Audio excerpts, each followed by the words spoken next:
Jason over here at AZP Concepts. Thanks for tuning in as we go over our new X3 rear spare tire mount. Alright, to start, we're going to take off the outer side covers. The inner bolt, if you have a newer model where it comes with the bolt-on cage, and we're also going to take the front outer Torx bolts out that have a Torx bit on the top and a 10mm nut on the bottom.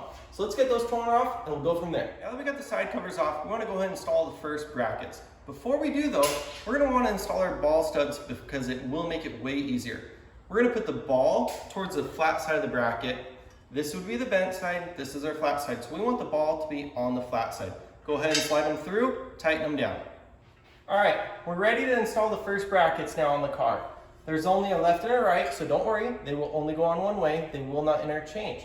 We're going to go ahead and slide it in. From our hardware packet, we're going to take the two 7/16 bolts, slide them in the front, and we're going to take one of the 1/4-20s by 2.5s. It's going to go in the front bottom hole here, and let's go down through that Torx bolt that we took out earlier. So go ahead, let's get them all in place and tighten them down. Now we're ready to go in and install the latches on the main tire hoop. You're going to take your latch and you're going to put the handle towards the outside. So for instance, this will go on to the right side of the rack.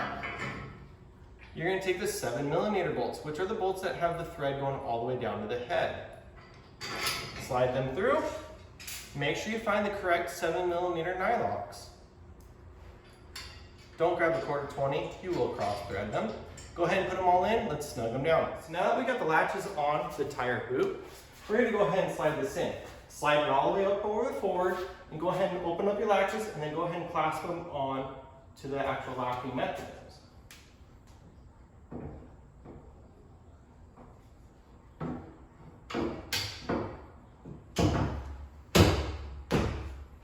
Now we're going to attach the front of the tire hoop to our main brackets.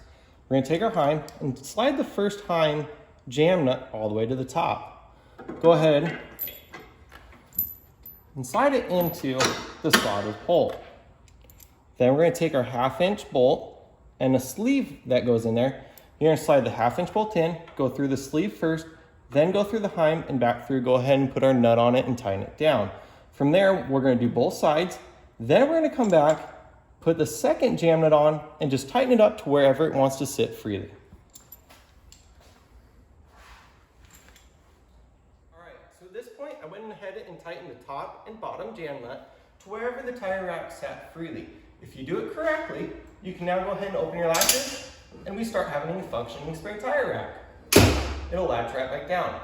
We're now ready to go ahead and install the strut. Go ahead and install the ball on the hole closest to the latch. The ball goes towards the inside of the car. Let's do it on both sides, and then we can pop the struts on. Ready to move on to the actual mounting bracket for the spare tire. So what we're going to do is we're going to take part A and part B. One slides over the other. We're going to take the 5/16 bolts, go ahead and slide them through, there's 4 of them, and go ahead and leave them loose. From there though, we're going to start setting this thing at a rough dimension. So go ahead and measure from the wheel mounting surface to the edge of your tire. So for instance, on this car and spare tire, we're going to be about 5.5 inches.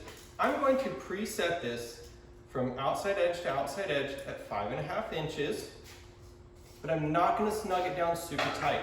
I'm just going to get it to where it'll stay in position, and I'll show you why when we go from there. Now we're ready to go ahead and put it on. As you can see, I've already put the tire rack onto the hoop.